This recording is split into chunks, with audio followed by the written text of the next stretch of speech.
Hey guys, I am a lot more energetic today than I was yesterday. When you saw the video about the Rat 1, I got a good night's sleep. I did some insurance enrollment stuff this morning. I didn't get any enrollment. I set stuff up for the rest of the week for these guys for me to be able to do phone enrollment for them. So they just had a meeting that ran late, and I came in on the backside, so I really wasn't able to actually sit down with them. But that's not what this is about. This is about something I found yesterday when I was putting some stuff away. We got that box that came in from our anonymous benefactor.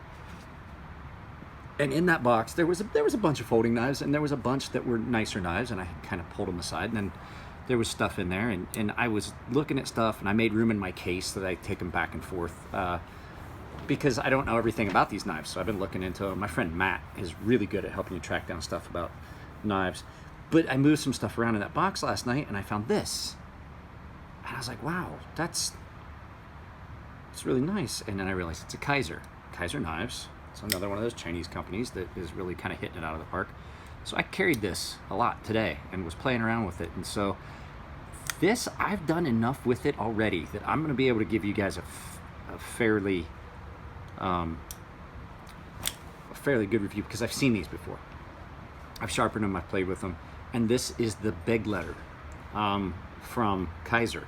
So what you've got is a 3.3 inch blade, just about, of VG-10 steel with G10 scales, a steel liner, single-sided pivot, but it has some color accents. It's actually a really attractive knife.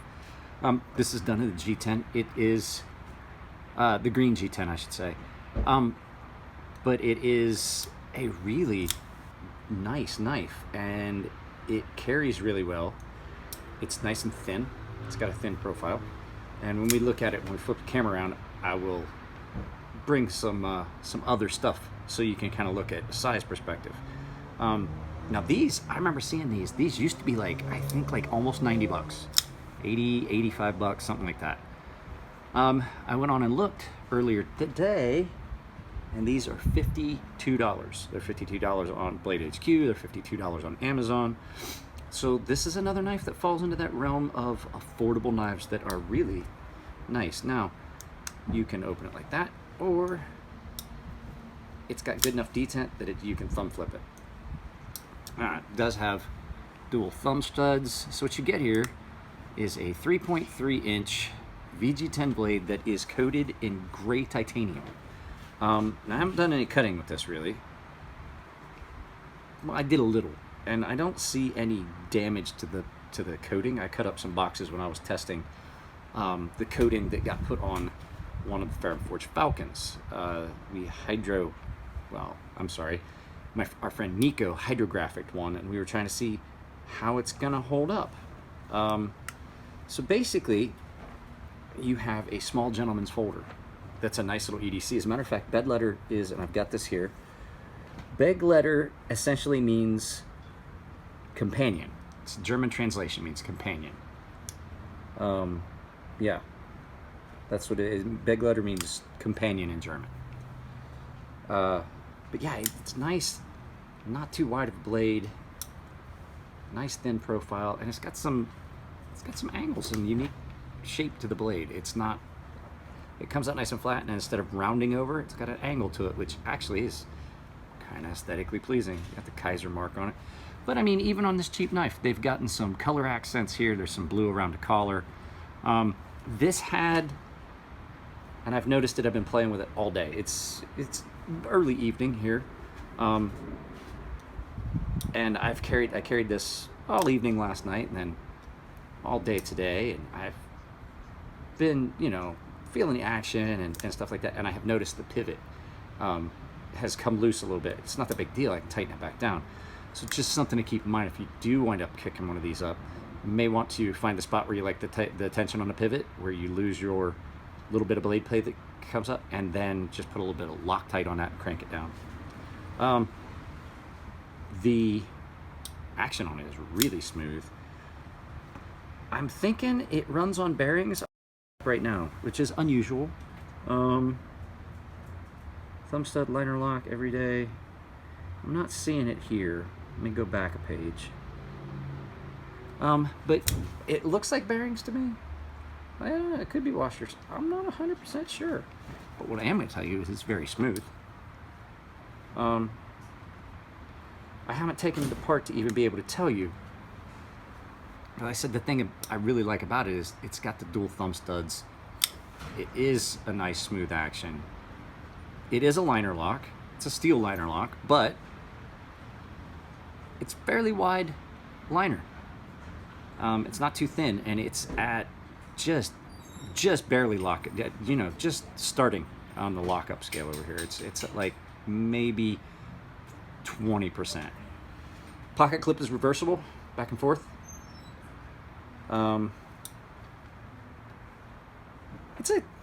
The pocket clip would be right now the only thing that I'm seeing a problem with it, because it stands up pretty proud right here. Right there, it's pretty proud. But I'm gonna, like I said, I'll turn it around and I'll show you. But I'm gonna go get a couple things to do size comparison with. All right, guys, here we are on this side of the camera. Let me try and get some better light. It's dark.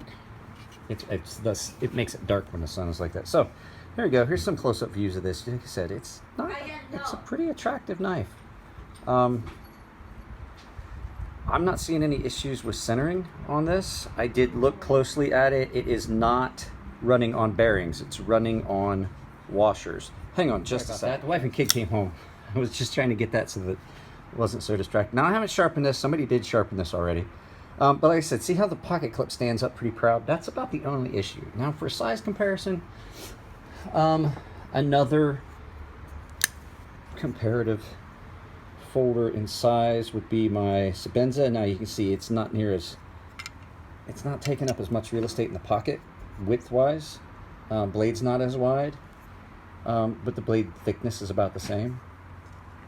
But yeah, that pocket clip, that right there is the only thing that I see wrong with it. It does have a nice little elongated lanyard hole. D10 on it, like I said, is really good.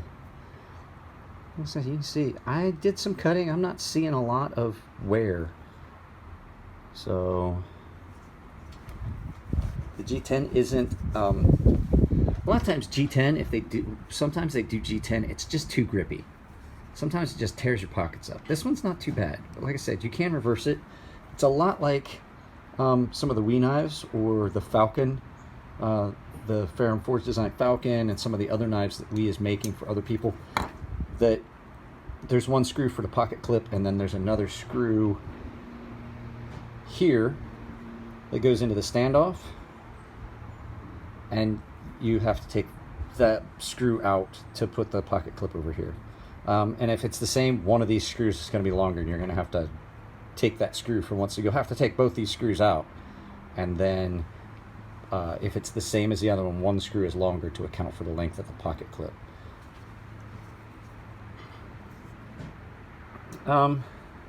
It's ground real well. I didn't see any issues with the grind. Thumb studs are not too tough. There is no jimping on this stuff, which is what I'm about to say is what it's good for. Is it would make a very good pocket carry for slacks, things like that, because it's not going to get caught up. It's not going to catch. I carried this today. I will say that this standing out as far as it did, I hit my steering wheel with it. My car's got a leather steering wheel, and I scratched the crap out of my steering wheel getting out, because it stands up pretty far in comparison to some of the other clips that so I'm saying it's a pretty tall. Another size comparison. Let's see. Here's my my NTAC, my Ferrum Forge NTAC. And the reason I brought this is because I'm going to make a correlation, the comparison. There's a good blade to handle ratio on this knife, so it's not too horrible. You're not losing too much blade there. That was one of the complaints that I do have about the Ontario Rat 1. You got a 5-inch handle, but you're only getting a 3.5-inch blade. Like this one, you're getting the blade is the same hand. The handles and blade are the same size. I like a good blade to handle ratio. It's one of the things I like. It's Sebenza, really good blade to handle ratio. Just seems Seems like if you carry something, you should get as much blade as possible in that package of handle. And this one does okay. It's not great, but it's definitely better than some other knives. So, all right, guys, that's pretty much it. That's the that is the Kizer Begleiter and VG-10 steel. Like I said, you guys know I like VG-10. VG-10 is one of those steels that some people don't like it. They say it doesn't hold an edge. I like it. It's easy to sharpen. It's easy to maintain. I don't see any issues with VG-10 like some people do. But like I said, all in all, it's an attractive knife. This does come in a bunch of different colors, and I was looking to see if maybe different colors had different prices. Nope, they are all right now. Amazon and Blade HQ, they are $52. So that's not a bad price for this. This is probably going to go to someone. So if you guys are interested, I'll sell it to you, probably right at $50, but I'll put a good edge on it before it goes to a new home. All right, guys, let me get this turned back around. All right, guys, that's pretty much it. I just, like I said, wanted to start getting through some of these. I feel a little bit better today, so I figured it was a good day to try and do a video. If you guys, any of you guys are interested in this, let me know. I'll get it sharpened and I can get it out to you. I have sold a bunch of the knives that I'm making. It's been an interesting week. I currently have sold all the knives that I had made. I sold the great big ones. I sold the one that was initially going to be a raffle knife. Somebody offered me money for it. I was like, you know, I'm not gonna continue to hold this off to set up a raffle or anything like that. I just sold it because what it was going to be like everybody could pay. You could pay a certain amount for, you know, a spot, and then whoever won the raffle got the knife. And it was basically, you know, I probably could have made a lot more money at it, but you know, I just don't know how to do it. I had somebody that was going to help me publicize it. It just didn't work out. So that knife is gone. I'm sending a few knives to Birdshot 4. Him and Frankie are going to look at them, and they're going to do a video. They have a couple knives that I sharpened, and they have one of my neck knives, but I'm going to send them some stuff just to show them some of the other stuff that some of the other neck knives that I did. And most of it's not that, the knives aren't any different. It's just that they're finished differently. So that's pretty much it, guys. I will try and keep videos coming since we have so much content we can do. So it should only be a couple days between, as long as I don't get too busy. Like I said, I am making knives in the evenings. I've got people that are interested in them, so I'm going to get some more cut out this week. Hopefully get them heat treated before the end of the week so that I can really work on them this weekend. So, all right, guys, that's it. I'm going to put up here above my left will be, as typical, my subscribe button, and up here above my right is a video that YouTube thinks you like, and I think I'm going to put a link to Birdshot's channel down here. But if you guys follow me, there's a good chance that you guys follow them. All right, guys, that's it. Take it easy, and I'll see you next time.